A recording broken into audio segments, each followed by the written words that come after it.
मुझे नोटिस भेजा गया है, जो इसमें जो है क्राइम ब्रांच ने जो मुझे नोटिस भेजा है इसी 26 तारीख को जो हुआ। सरकार की हिम्मत नहीं है मुझे पकड़ने की। सरकार में दम है तो पकड़ने ना आगे, मैं तो यूं घूमता हूं। हम तो सर पे कफन बांध के निकले हैं।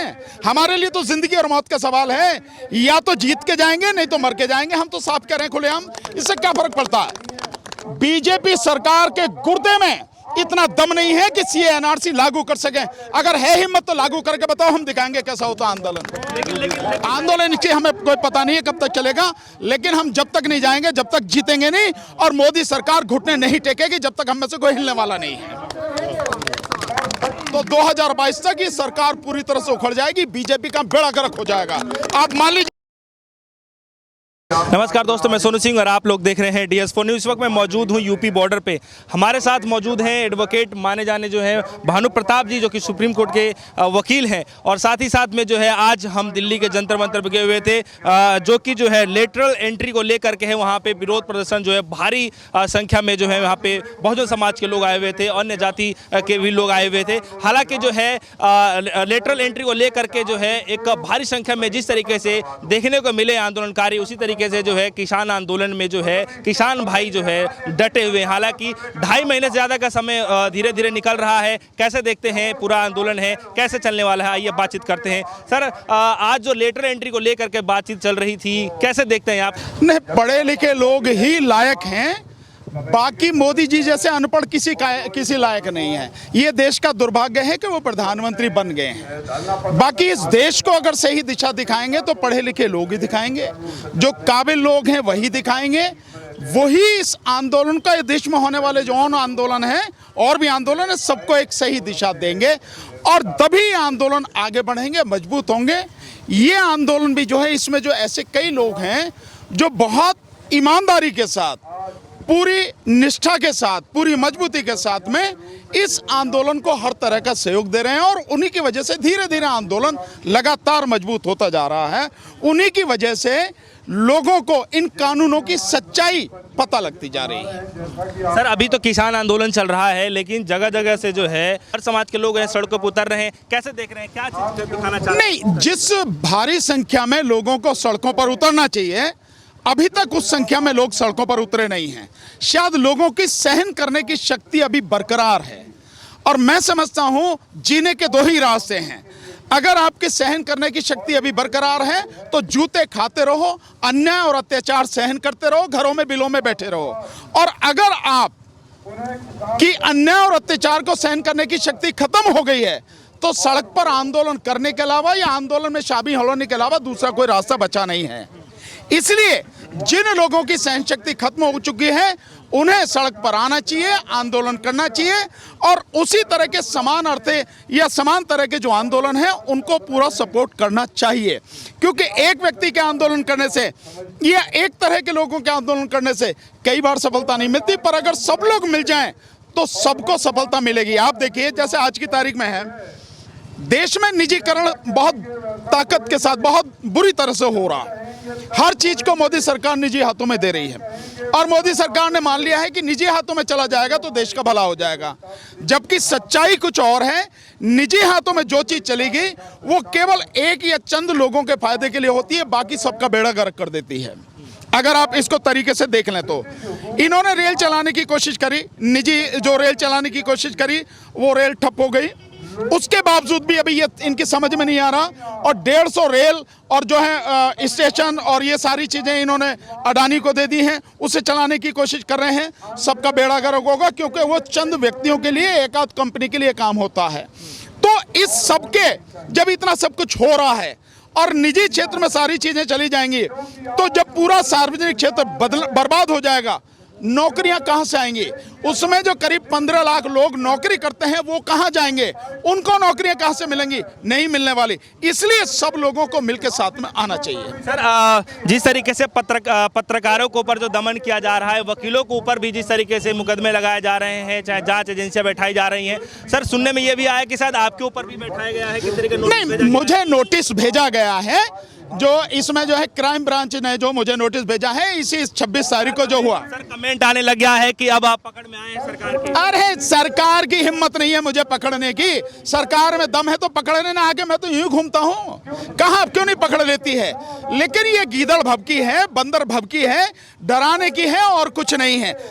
पर इससे अभी आगे हम तो केवल अभी नोटिस ही भेजा है, जेल जाने की बात क्या, हम तो गोली खाने को तैयार बैठे हैं। गोली मारो ना, अगर तुम में हिम्मत है तो करके दिखाओ, हम तो उसके लिए भी तैयार हैं। इन नोटिसों से क्या होता है, इन नोटिस भेज कर डराओगे, हमें डराओगे और हम डरेंगे इन नोटिसों से।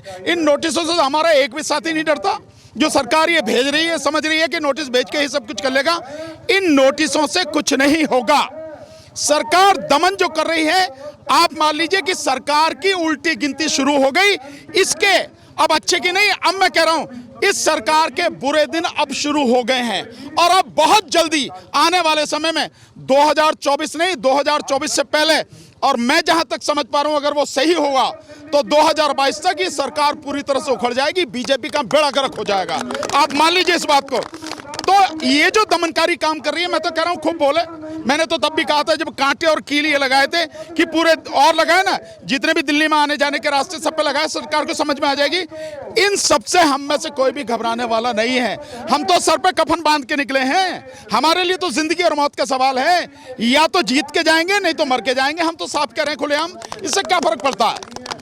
एक सवाल है मेरा, उनके एक नेता हैं कृषि मंत्री जो हैं हरियाणा के, वो कह रहे हैं, पहले तो जो कृषि मंत्री तोमर जी हैं वो ये कह रहे हैं कि जितने भी किसान भाई की मृत्यु हुई है, जो शहीद हुए हैं, उनके पास डेटा नहीं है कितने किसान भाई शहीद हुए हैं। और वहीं जो उनके जो राज्य के जो कृषि मंत्री जो हैं वो उनका साफ तौर ये कहना है कि अगर वहाँ मर रहे हैं, अगर घर पे होते तब भी वो मर जाते। हंस के इस बात को कह रहे हैं। नहीं, इससे ज्यादा बेशर्मी और इससे ज्यादा किसानों का, इस देश के अन्नदाता का अपमान क्या होगा। मर तो कोई कहीं भी जाता है, इसमें कहाँ है मरने की बात। जब मौत आ गई मर जाएगा। लेकिन आप जिस अपमान के साथ में, जो मन में आपके में असंवेदनशीलता है, जो घृणा है, जो नफरत है, उससे जो आप किसान को टारगेट करके आप ये कह रहे हो कि घर में होते तो भी मर जाते, मैं समझता हूं शर्म आनी चाहिए। जहां तक रही आपने डाटा की बात की, उनके पास डाटा नहीं है।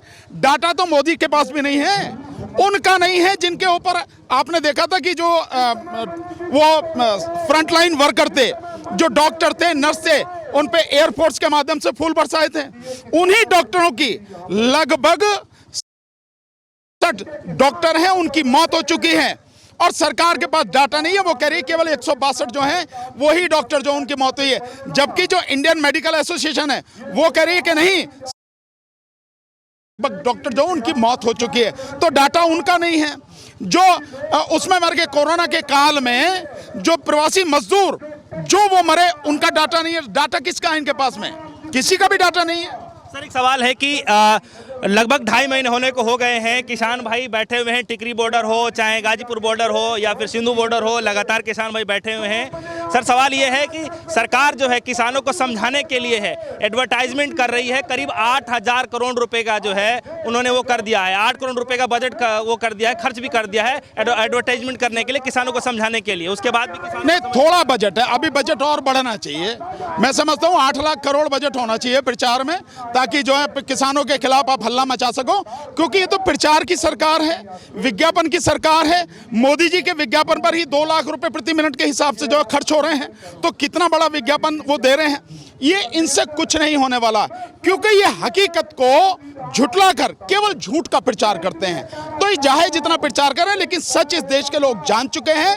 और अगर कहीं कसर रहेगी तो एक एक घर जाके हम बता देंगे, एक एक व्यक्ति को समझा देंगे कि कानून ये है और सरकार ये दमनकारी ये कानून लाना चाहती है देश को तबाह करने के लिए, हम बता देंगे। चिंता करने की जरूरत नहीं। आप जैसे सोशल मीडिया के साथी जो जिंदाबाद, हम बता देंगे पूरी दुनिया को कि कानून क्या है और कैसे सरकार पूरे देश को तबाह करना चाहती है। चलने वाला है आंदोलन की हमें कोई पता नहीं है कब तक चलेगा, लेकिन हम जब तक नहीं जाएंगे, जब तक जीतेंगे नहीं। और मोदी सरकार घुटने नहीं टेकेगी जब तक हम में से कोई हिलने वाला नहीं है। सर, सीए के आंदोलन में आप काफी बढ़ चढ़कर हिस्सा लिए हैं और सीए के आंदोलन को देखते हुए असम में राहुल गांधी ने कहा है कि सीए बाइकॉट, और उन्होंने कहा है कि हम दो हमारे दो। जनता समझ नहीं पा रही है कौन से दो कौन से दो? राहुल गांधी से पहले मैंने ये बात कही थी कि हम दो और हमारे दो। तो हम दो तो अमित शाह और मोदी जी, और हमारे दो अंबानी और अडानी। आगे समझ में? ये हैं हम दो और हमारे दो। दूसरी बात, सीए का बाइकाट और वो जो है, अभी आपने सुना होगा पश्चिम बंगाल में अमित शाह जो मीटिंग कर रहे थे, उन्होंने कहा था कि कोरोना वैक्सीन के बाद सीए लाएंगे। तो कोरोना वैक्सीन लगाने में ही कम से कम 3 साल लगेंगे, और 3 साल से पहले इनका काम खत्म हो जाना है, बीजेपी का सफाया हो जाना है। तो उसके बाद क्या लाएंगे आप समझ ही रहे हो। और दूसरी बात, मैंने तब भी कहा था, आज फिर कह रहा हूं, और अमित शाह ने ये कह के कि कोरोना वैक्सीन के बाद सीए लाएंगे, मेरी बात को सच सिद्ध कर दिया है। बीजेपी सरकार के गुर्दे में इतना दम नहीं है कि सीए एनआरसी लागू कर सकें। अगर है हिम्मत तो लागू करके बताओ, हम दिखाएंगे कैसा होता आंदोलन। लेकिन सर एक सवाल है कि जिस तरीके से आंदोलन जो है दिन पर दिन बढ़ता जा रहा है, उनके एक नेता का बयान है कि बीजेपी इतनी अच्छी पकड़ बना चुकी है कि अब जो है बंगाल में जो चुनाव है वहाँ तो जीतेगी ही जीतेगी, श्रीलंका तक में भी अपना सरकार बनाना की। मुझे लगता है अमेरिका में भी बना लेंगे वो। अब की बार ट्रंप सरकार बना के तो है, अब की बार ट्रंप सरकार। तो मोदी जी सपने देख लो, कहीं भी कुछ भी बना लो, दुनिया में कहीं बना लो, लेकिन जितनी थूथू इस प्रधानमंत्री की हो रही है पूरी दुनिया में, या इस बीजेपी सरकार की हो रही है, किसी की नहीं हुई। वहां की तो बात ही छोड़ो, रिजल्ट आएगा ना जब पता लगे कि पश्चिम बंगाल का कि वहां कैसे सुपड़ा साफ होगा। आने दो, अभी आने वाला समय है वो बताएगा। केवल पश्चिम बंगाल में नहीं, हर जगह बीजेपी का सुपड़ा साफ होगा अब। और अगर किसी तरह की कसर रहेगी तो आने वाले समय में उत्तर प्रदेश में चुनाव है, पंजाब में तो कंफर्म हो ही गया कि पंजाब में, हरियाणा में सब साफ हो जाएगा, लेकिन उत्तर प्रदेश में साफ होगा। और उससे पहले साफ करेंगे हम ईवीएम, उसके बाद इन्हें बताएंगे कि सीट कितनी आएंगी। इतना लंबा ये आंदोलन चलेगा, मोदी जी और बीजेपी और आरएसएस बैठ के गिनती कर लें, उतनी ही यहाँ उत्तर प्रदेश से सीटें कम होती चली जाएंगी एक एक दिन उनकी। कर लें ये जितना भी करना है इनको।